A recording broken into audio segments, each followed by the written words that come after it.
Spiritual soul recognize that all animals are spiritual beings. Jika seseorang mengenal inner self-nya, seekers, kalau kemarin udah sempat gabung light workers, higher self, consciousness, akan percuma kalau kita tidak mengeliti diri kita sendiri sampai urusannya dengan spirit animal. Karena bagaimanapun juga kita adalah makhluk spiritual. Segala hal itu terconnected, segala hal itu berhubungan dengan kita. Termasuk animal ataupun binatang, makhluk hidup ya. Karena bagaimanapun juga binatang itu juga mereka adalah makhluk spiritual, for sure. Mereka punya perasaan sebenarnya. Mereka punya hati. Bahkan mereka bisa mengenal jiwa-jiwa manusia yang cuma setengah-setengah sama mereka. Sayangnya, zaman modern ini semakin banyak orang yang nggak peduli dengan animal karena dianggap nggak penting. Karena sebenarnya penting banget. Di masa dahulu ketika Indian, mereka sangat menghargai, merespek makhluk hidup, termasuk animal, binatang. Karena binatang ini bisa mensupport kehidupan manusia dalam segala hal. Mata pencarian di masa dulu, mencari ikan. Elang itu bisa menunjukkan di mana sumber mata air yang menunjukkan banyak ikan. Itu contoh salah satunya. Kemudian juga ada misalnya apa lagi? Nanti kita akan bahas tentang totem di ya. File berikut ya, Kak Chandra silakan. Di gambar elang kita munculkan. Semua burung yang biasa itu mencari perlindungan atau tempat berteduh. Tapi elang menghindari hujan dengan terbang di atas awan. Ini filosofi banget, seekers. Sebelum lanjut lebih jauh. Kadangkala kita sebagai manusia lebih menghindari masalah dibandingkan mencari solusinya. Kadangkala kita sudah menyerah dengan halangan, dengan hambatan dalam hidup. Dengan berdiam diri, bahkan kalau orang Jawa bilang ngeluntruk, pesimis. Ya udahlah mau gimana lagi. Tunggu dulu. Semesta itu ngasih free will, asal kita punya niat, will. Oke. Nah, ini digambarkan oleh spirit animal elang sendiri, seekers, di mana ketika hujan, bukannya dia menghindari, tapi dia mencari solusi bagaimana agar perjalanannya tidak terganggu. Eagle ini, elang ini akhirnya terbang di atas awan. Berbeda dengan burung-burung lainnya. Burung-burung lainnya lebih baik di dalam sangkar ataupun berteduh. Biar nggak kena kehujanan. Manja banget ya. Comfort zone itu. Jangan sampai kita comfort zone. Oke. Problem is a common to all. Masalah itu akan ada selama kita hidup. Lo kalau nggak pengen punya masalah, mati aja. Kayak gitu kan istilahnya. Kalau udah mati, ya udah nggak ada masalah. Kecuali di akhirat. Ya, itu keyakinan orang masing-masing. But the attitude to solve the problem make all the difference. Setiap ada masalah, kita harus ingat habit kita, attitude kita, sikap kita, behavior kita, bagaimana membuat masalah tersebut tidak semakin membesar, tapi kita mencari solusinya. Oke, buatlah problem itu menjadi sebuah perbedaan yang lebih positif. Jangan jadikan problem itu jadi ngemerungsung, apalagi merugikan orang lain. Jangan sampai karmanya berat. Oke, karma kita harus tahu. Ketika kita merugikan orang lain, nyusahin orang lain, karmanya luar biasa. Kalau Nyanya sih mendingan bayar karma di kehidupan sekarang daripada nanti ngutang lagi di kehidupan besok-besok gitu ya. Jadi mumpung ingat, mohon maaf kalau Nyanya punya salah gitu. Meskipun malam ini kita akan mendalami detail. Nyanya ini akan ngasih semuanya. Moga nggak pada ngantuk ya. Kita harus tetap ingat manusia ini bagaimanapun juga lebih cerdas sebenarnya daripada animal, daripada binatang ataupun hewan, apapun istilahnya. Tapi ya masa kita kalah sama lumba-lumba ya. Lumba-lumba itu dia mampu meningkatkan kecerdasan dalam otaknya. Sementara kita manusia sudah terbiasa comfort zone. Akhirnya jadi apa? Malas-malesan, dull, wasting time. Kayak gitu. Sementara waktu itu berharga banget. every second kita nih as a human mesti benar-benar knows what we do exactly, knows what exactly in our mind. Pikiran kita aja kita bahkan harus aware. Nah, spirit animal sendiri seekers perlu digarisbawahi. Dengan memahami spirit animal, dengan memahami spirit animal, maka kita akan lebih bisa menelaah kelebihan dan kekurangan kita di kehidupan kita saat ini. Sehingga akan lebih memudahkan ketika kita bersosialisasi, berkomunikasi, dan berpikir. Birds are the most popular group in the animal kingdom. Why? We feed them. Kita banyak sekali yang piara burung ya. Kemudian juga kita menganggap burung itu mudah diurus. Udah tau lah burung kan cuma kukuk, kukuruk, kugeruk gitu kan. Itu burung apa? Kok ayam? Kugeruk. Coba. Ini ntar yang tahu bunyi burung kugeruk nyanyi kasih korek limited. Tekuk. Ini nggak bisa Ibu. Saya mau chat tuh. Itu burung apa? Oh benar, perkutut. Tadi siapa tuh? Banyak banget. Nah lo gimana gue bagi koreknya ya? Oke, Timur Bandung tolong dipilih salah satu dari chat yang mendapatkan koreknya siapa. Karena tiba-tiba langsung jawab semua tekukur. Kenapa tekukur? Karena kugeruk gitu. Seekers kita bisa lihat ini bukan penerawangan. Dan juga bukan prediksi, tapi statistik dari sebelum tahun 2000. Bisa agak dibesarin sedikit Kak Chandra. We lost more species of plants and animals between, ini jauh banget tuh jaraknya, 2000 dan 2065. Then we've lost in the last 65 juta tahun lalu. Cepet banget. Kita tuh banyak punah animal.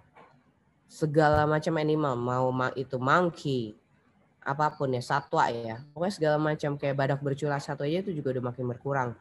Kemudian ikan juga udah banyak yang keracunan di laut, banyak banget.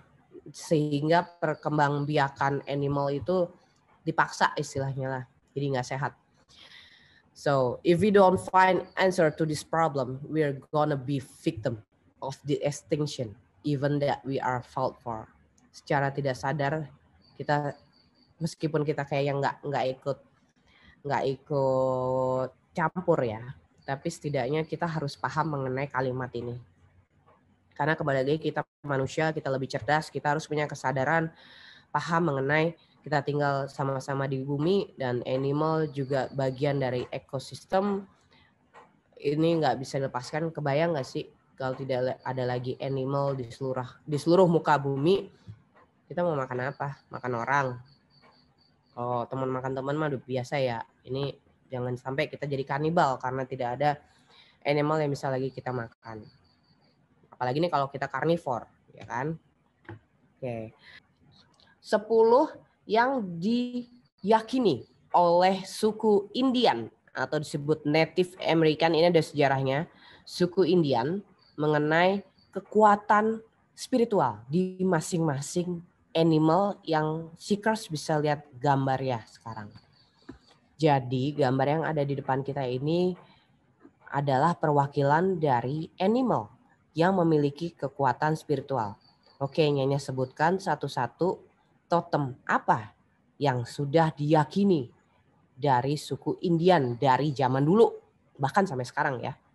Totem sendiri dipercaya oleh suku Indian memiliki kekuatan magis spiritual yang mengingatkan mereka koneksi antara langit dan Mother Nature. Jadi setiap budaya itu memiliki keyakinan yang berbeda-beda. Selama budaya tersebut tidak merugikan makhluk hidup, maka itu tidak berbentrokan dengan Mother Nature. Apanya budaya yang bentrokan dengan Mother Nature ataupun merugikan makhluk hidup? Iya budaya yang membunuh istilahnya, merugikan, membuat lapar, menyiksa. Nah, itu dia. Gambar selanjutnya Kak Chandra silakan. Dan bahkan di Chinese, di Cina sendiri, di budaya Cina, totem-totem ini digunakan dalam bentuk batu-batu alam. Bisa dibesarkan Kak Chandra?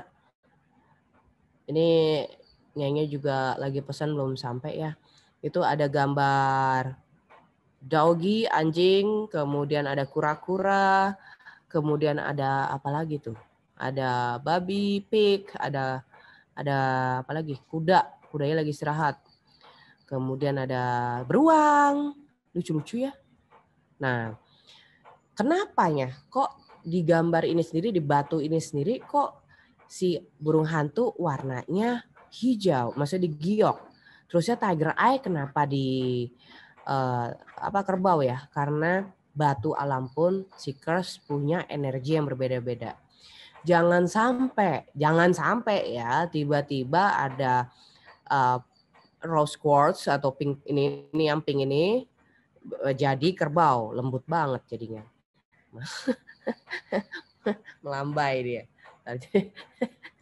Dan kenapa jatuhnya makanya beda-beda ini sebenarnya. Dan ini semakin lama disimpan, seseorang yang punya batu dalam bentuk animal itu sebenarnya bukannya jimat, bukannya pusaka, tapi sebagai simbolik energi yang mengingatkan, nih ya kembali lagi ya, bentuk-bentuk totem seperti ini, seekers, bukan jimat ataupun bukan pusaka, tapi sebagai simbolik, sebagai anchor, sebagai jangkar dalam jiwa kita, body, mind, soul, bahwa kita terkoneksi dengan Mother Nature. Dan itu adalah bagian dari respect. Dan Mother Nature pada akhirnya akan kembali mengkoneksikan kita terhadap situasi-situasi dalam hidup. Itu dia. Oke, gambar selanjutnya. Itu tadi hanya sekilas info. Gambar berikutnya ini adalah susunan dari totem ini didapat dari universitas di luar. Aduh, maaf kepotong. Apa ini? Oke, bisa tolong dibesarkan Kak Chandra, silakan gambarnya. Ini adalah detail dari totem itu sendiri. Ada 4 bagian di sini totem. Sekali kapan kita nggak perlu jauh-jauh pergi, kita belajar di sini sedikit mengenai totem. Ada 4 bagian dari totem. Samping, depan, ini bagian belakang ya sebenarnya. Sebenarnya bagian belakang yang nomor 3. Kemudian juga bagian sampingnya lagi. Kadangkala bagian samping itu ada kecilin dikit Kak, boleh? Kak Chandra tolong kecilin dikit. Oke. Nah, ini ada urutan-urutannya. Kecilin dikit Kak Chandra. Teman-teman mungkin lagi mau capture. Nah, oke. Kita mulai dari bawah. 1, 2, 3, 4, 5, 6, 7, 8. Bagian gambar sebelah kiri, seekers, totemnya menghadap ke arah samping sebelah kanan. Paling bawah itu adalah door, pintu. Mari kita anggap di sini adalah root chakra. Paling dasar. Pintu. Seperti kita tahu, bagian root chakra itu di dalam tubuh manusia ada lubang, di mana itu lubang pembuangan, baik itu air besar ataupun air kecil, bahkan juga bagian start dari awal mula reproduksi, door. Lubang kan, lubang. Nah, itu. Oke. Yang dimunculkan dalam hitungan 3, 1, 2, 3. Gambar yang paling menarik, yang mau lihat, seekers menggambar dan tunjukkan ke layar monitor. Oke. Itu berarti ada 1, 2, 3, 4, 5. Nah, kenapa yang menarik gambar itu? Ini gambarku yang sebelumnya ya. Kira-kira beberapa hari yang lalu aku udah gambar ini. Kenapa tiba-tiba menggambar burung hantu? Karena akhir-akhir ini hewan ini yang sering mengkode, yang sering muncul nih. Muncul dalam kenyataan? Pernah dia nyamperin, pernah dalam bentuk gambar, lagi random gitu, tiba-tiba muncul di baliho juga ada gambar burung hantu. Oke. Ininya. Oke, dijelaskan. Oh, kamu gambar keseluruhan. Oh, padahal salah satunya aja. Tapi itu yang paling bikin menarik kamu. Iya. That's good. Itu ada keseimbangan, oke. Jadi adanya keseimbangan. Tapi kamu berusaha untuk tidak menjudge semuanya, tapi berusaha untuk menyeimbangkan apapun yang sedang terjadi dalam hidup kamu.